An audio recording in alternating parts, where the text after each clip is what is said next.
اعوذ باللہ من الشیطان الرجیم بسم اللہ الرحمن الرحیم وقالت اليہود لیست النصارى على شیء وقالت النصارى لیست اليہود على شیء وهم يتلون الكتاب كذلك قال الذين لا يعلمون مثل قولهم فالله يحكم بينهم يوم القيامة فيما كانوا فيه يختلفون۔ عزیز دوستو، السلام علیکم ورحمۃ اللہ وبرکاتہ۔ سورۃ البقرہ آیت نمبر 113 تلاوت کی ہے۔ اللہ تعالیٰ اس میں ارشاد فرماتے ہیں کہ رسول اللہ صلی اللہ علیہ وسلم جب مدینہ شریف میں دین اسلام کی تبلیغ کے کام میں مصروف تھے، آپ صلی اللہ علیہ وسلم کے پاس نجران سے عیسائیوں کا ایک وفد آیا دین اسلام کے بارے میں جاننے کے لیے۔ تو رسول اللہ صلی اللہ علیہ وسلم کی مسجد میں وہاں پر جب وہ وفد کے لوگ اندر داخل ہوئے تو وہاں کچھ نئے مسلمانوں میں سے کچھ منافق بھی تھے جو یہودی تھے، اور ان میں سے کسی نے جا کر یہودی علماء کو کہا تو وہ بھی تھوڑی دیر میں آ گئے۔ اب وہ یہودی علماء اور وہ جو نجران سے عیسائی علماء اور ان کے ساتھ دوسرے لوگ کا ایک وفد آیا تھا، وہ موجود تھے۔ یہ دونوں یہودی اور عیسائی مسجد نبوی میں ایک دوسرے سے گفت و شنید میں بات چیت میں مصروف ہو گئے۔ اب اس طرح مصروف ہوئے کہ ایک دوسرے کو انہوں نے کفر کے فتوے دے دیے۔ تو انہوں نے دیکھا کہ عیسائیوں نے کہ جو یہودی ہیں ان کی کتاب کے مطابق ہی ان کو تو بائبل پہ یعنی انجیل پر ایمان لانا چاہیے تھا اور عیسیٰ علیہ السلام کی نبوت کی تصدیق کرنی چاہیے تھی، تو انہوں نے نہیں کی، تو گویا یہ کافر ہیں، تو انہوں نے ان کو کافر کہہ دیا۔ اسی طرح سے وہ جو یہودی تھے انہوں نے کہا، ان کو چاہیے تھا کہ حضرت عیسیٰ علیہ السلام کو پیغمبر مانتے، تو انہوں نے تو ان کو اللہ کا بیٹا مان لیا، استغفر اللہ نعوذ باللہ، تو لہذا یہ کافر ہو گئے۔ تو انہوں نے ان کو کافر کہا، انہوں نے ان کو کافر کہا، پھر انہوں نے ایک دوسرے کو کہا کہ تمہارا تو کوئی دین نہیں ہے، تم تو کوئی چیز ہی نہیں ہو، تمہاری تو کوئی اہمیت ہی نہیں ہے۔ اس طرح سے ایک دوسرے پر برس پڑے۔ تو یہ بات چیت ان کی ہو رہی تھی، تو اور اس باتوں میں بعض باتیں ایسی بھی کر گئے جیسے جاہل لوگ کرتے ہیں۔ تو جاہل سے مراد یعنی کہ ایسے لوگ جو مشرک ہوتے ہیں، جن کا کوئی کتاب ہی نہیں ہوتی ان کے پاس۔ تو اللہ تعالیٰ یہاں فرماتا ہے یہ لوگ تو ایسے تھے، چاہے عیسائی ہوں یا یہودی ہوں، ان کے پاس تو اللہ نے کتابیں بھی بھیج رکھی تھیں، تو یہ کتابوں والے تھے، لیکن پھر بھی انہوں نے جو بات چیت کی وہ جاہلوں سے بھی بدتر تھی۔ تو اللہ تعالیٰ اس کے بارے میں ارشاد فرماتے ہیں، اور اللہ فرماتے ہیں کہ یہ لوگ جو ہیں تو پھر حالانکہ رسول اللہ صلی اللہ علیہ وسلم کے دروازے پر آئے تھے، آپ صلی اللہ علیہ وسلم جو ہیں وہ ماشاء اللہ اللہ تعالیٰ کی وہ رحمت ہیں جن پر دین اسلام کی تکمیل ہوئی۔ تو آپ صلی اللہ علیہ وسلم کی کتاب قرآن پاک جو ہے وہ تورات اور انجیل دونوں کا ہی ایک سنگم ہے، بلکہ جتنی کتابیں آئیں سب اس کے اندر موجود ہیں۔ تو ان کو تو چاہیے تھا کہ وہ رسول اللہ صلی اللہ علیہ وسلم کے پاس باادب بیٹھتے اور آپ صلی اللہ علیہ وسلم سے بات چیت کرتے اور قرآن پاک کو پڑھتے اور دین اسلام کی تعلیم حاصل کرتے تو اسلام قبول کر لیتے، لیکن وہ آپس میں ہی لڑ گئے۔ تو اس بات کو اللہ تعالیٰ نے یہاں بیان کیا کہ یہ جو ہے ان کی جو حالت ہے یا ان کے معاملہ ہے جو، تو اللہ تعالیٰ فرماتے ہیں کہ میں پھر قیامت کے دن ان کا فیصلہ کروں گا۔ اللہ تعالیٰ ارشاد فرماتے ہیں وقالت الیہود، وقالت اور کہا یہود یعنی یہودیوں نے، لیست النصارى، لیسا کا مطلب نہیں ہے، نصارہ یعنی عیسائی نہیں ہے، علی شیء کسی چیز پر ہی، یعنی عیسائی کوئی چیز ہی نہیں ہے، یعنی عیسائی جو ہے کوئی چیز نہیں ہے، ان کچھ بھی نہیں ہے، یعنی ان وہ جو ہے دوسرے لفظوں میں ہم جب ان کا معنی کریں گے تو ہم کہیں گے، وہ کہتے ہیں کہ عیسائی حق پر نہیں ہے، عیسائیوں کا کوئی دین ہی نہیں ہے۔ وکالت النصارہ، اور جو وکالت اور کہا نصارہ، نصارہ کا مطلب عیسائیوں نے کہا،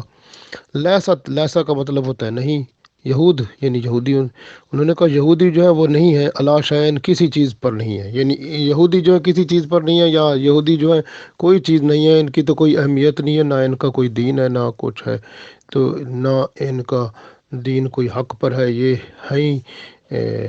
ان کا دین ہی کوئی نہیں، نہ ایمان ہے، اس طرح کی بات یعنی کہ ایک دوسرے کو انہوں نے کہی۔ وہم،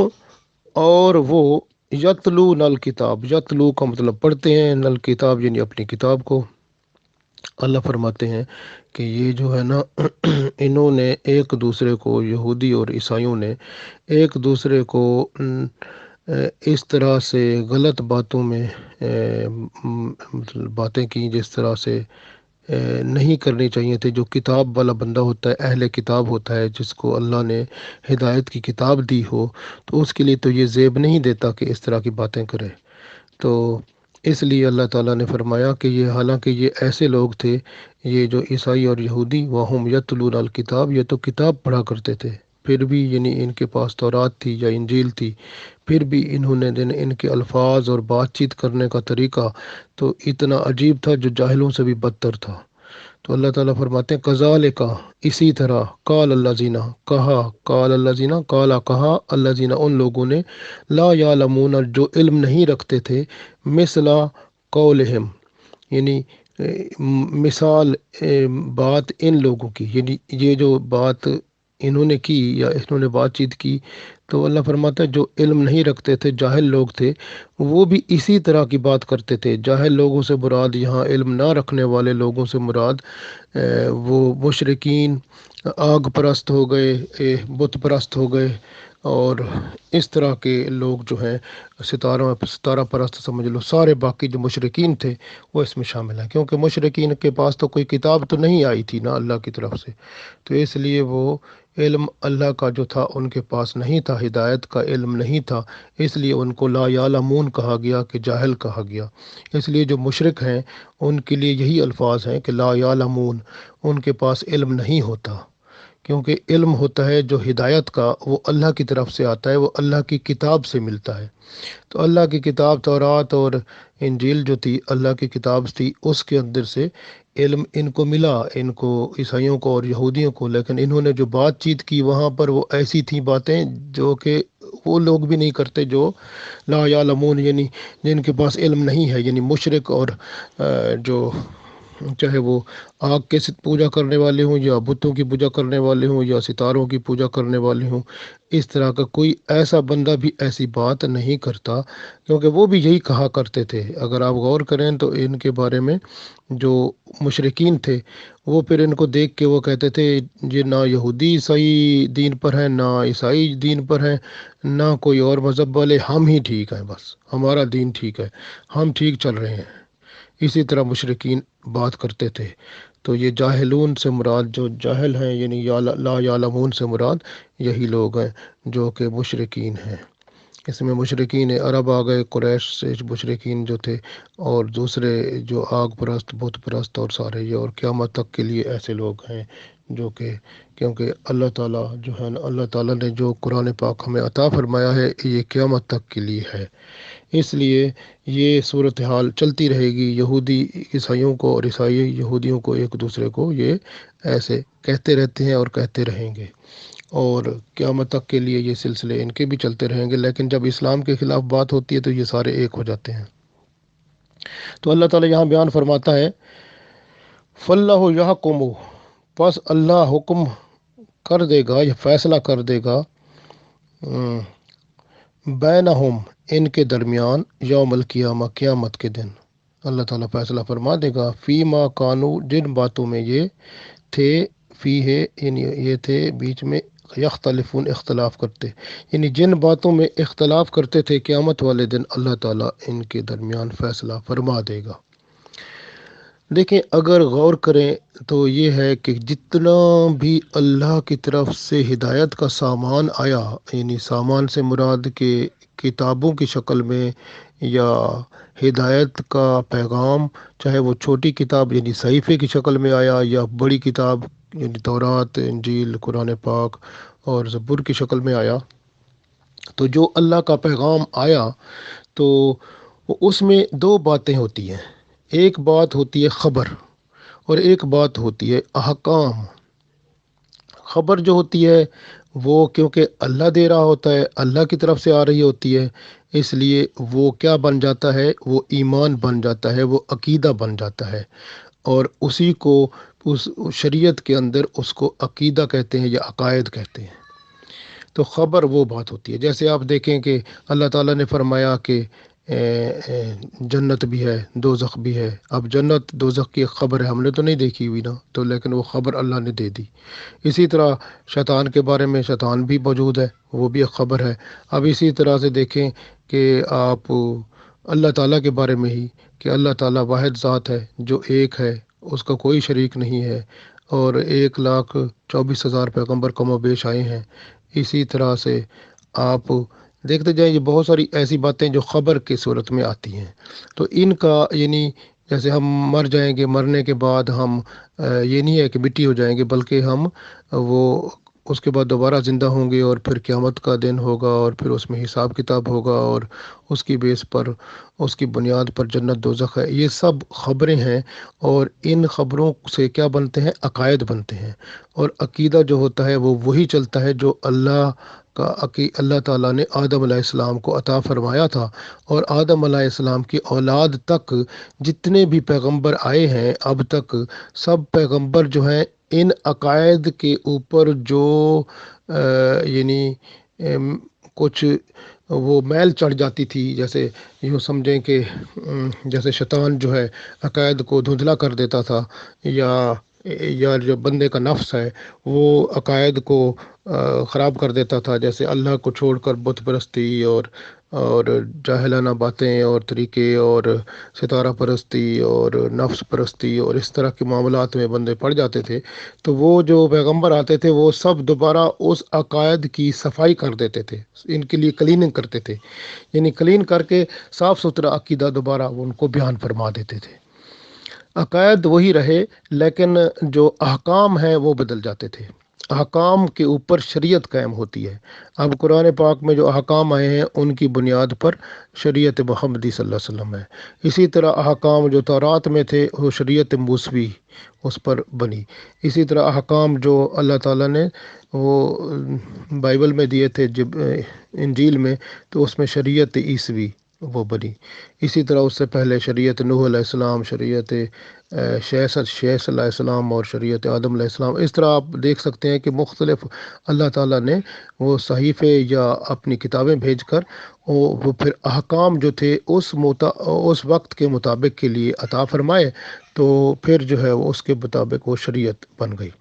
اب کیونکہ یہ دین مکمل ہو چکا ہے، اور رسول اللہ صلی اللہ علیہ وسلم کو جو شریعت عطا ہوئی ہے، آپ صلی اللہ علیہ وسلم نے بنائی ہے جو اللہ کے حکم سے قرآن و سنت کی، یہ ہمارے اوپر ایسا اللہ کا احسان ہے جو ہماری زندگی کے لیے ایسا آئین ہے جو قیامت تک کے لیے ہمیں کافی ہے، اور اسلام جو ہے مکمل ہو چکا ہے، اور دین اسلام کی ہر بات ایمان کی شکل میں، عقائد کی شکل میں، احکامات کی شکل میں اور ہر طرح سے مکمل ہے۔ اس لیے اب کوئی شریعت اور نہ ملنی ہے اور نہ مل سکے گی، اور نہ کوئی نبی آنا ہے اور نہ آئے گا۔ رسول اللہ صلی اللہ علیہ وسلم آخری نبی ہیں، خاتم النبیین ہیں۔ شریعت محمدی صلی اللہ علیہ وسلم آخری رولز ریگولیشن ہے، آخری قانون ہے جو قیامت تک کے لیے ہے، اور جو عقائد آپ صلی اللہ علیہ وسلم نے بیان فرمائے وہ سارے عقائد کا نچوڑ ہیں جو کہ حضرت آدم علیہ السلام سے اب تک آئے، اور جو شریعت احکامات اللہ کے تھے وہ احکامات سارے کے سارے جو بیان ہو گئے ہیں، اللہ تعالیٰ نے عطا فرما دیے ہیں قرآن پاک کے اندر، یہ احکامات تکمیل کرتے ہیں اسلام کی، اور اس پر شریعت محمدی صلی اللہ علیہ وسلم قائم ہے۔ اس لیے جو بندہ بھی اب قرآن و سنت پر چل کر شریعت محمدی صلی اللہ علیہ وسلم کے ساتھ اپنے اعمال و ایمان کو بنا کر چلے گا تو الحمدللہ وہ کامیاب و کامران ہوگا۔ تو اس لیے جو ہے ہمیں کوشش کرنی ہے شریعت محمدی صلی اللہ علیہ وسلم پر چلنے کی۔ اب یہاں اختلافات کی بات جہاں پر آتی ہے، جیسے یہ اختلاف کی بات جو کرتے ہیں، جیسے آج کل بھی اسی طرح کی باتیں ہوتی ہیں، جیسے یہودی اور عیسائی بیٹھ گئے تھے اور انہوں نے ایک دوسرے کو کافر کہہ دیا تھا۔ آج کل بھی ایسے ہوتے ہیں کہ ہمارے ہاں چھوٹے چھوٹے باتوں پر وہ جو ہے کوئی دیوبندی، بریلوی، اہل حدیث اور مختلف یہ جب بیٹھتے ہیں وہ کیا کرتے ہیں، ایک دوسرے کو کافر تک قرار دے دیتے ہیں۔ اور پھر کیا ہوتا ہے کہ بعض لوگ تو ڈر کے مارے مسجدوں میں جاتے ہی نہیں نماز پڑھنے کے لیے، اور حالات یہ ہیں یعنی کہ اب،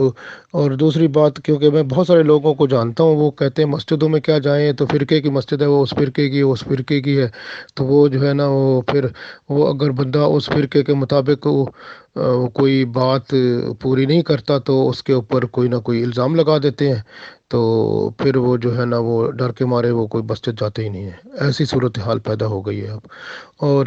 دوسری بات یہ بھی ہے کہ مسجدوں کے اندر جو ہے اسلام کی تبلیغ نہیں ہوتی بلکہ فرقے کی تبلیغ ہوتی ہے۔ یہ سب سے بڑا عجیب معاملہ ہے، جس سے بندہ دکھ ہوتا ہے کہ فرقے کی تبلیغ کی بجائے، اور فرقے سے مراد کیا ہوتا ہے، پھر شخصیت پرستی ہوتی ہے۔ شخصیت پرستی تو نہیں ہونی چاہیے، بلکہ کیا ہونا چاہیے، اسلام کے اندر تو اللہ جو ہے وہ اللہ ہی ہے نا، معبود برحق اللہ ہے، اور اس کا پیغام ہمیں پہنچانے والے رسول اللہ صلی اللہ علیہ وسلم ہے۔ تو ہمیں تو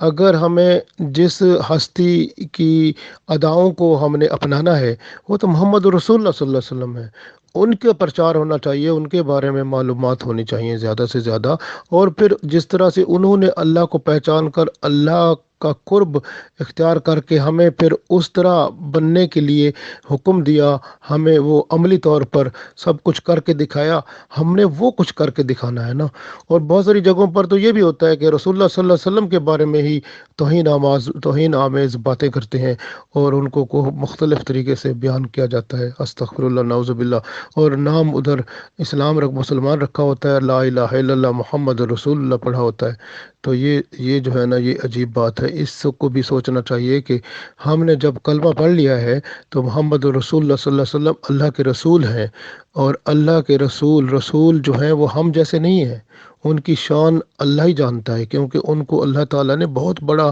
ان کے اوپر کرم کیا ہے، اور ہمارے لیے لقد من اللہ علی المومنین فرما کر کہ ہم نے آپ کی طرف تو مومنین کی طرف ایک اپنی طرف سے ایک احسان کیا ہے کہ رسول اللہ صلی اللہ علیہ وسلم کو ہم نے آپ کی طرف بھیجا ہے۔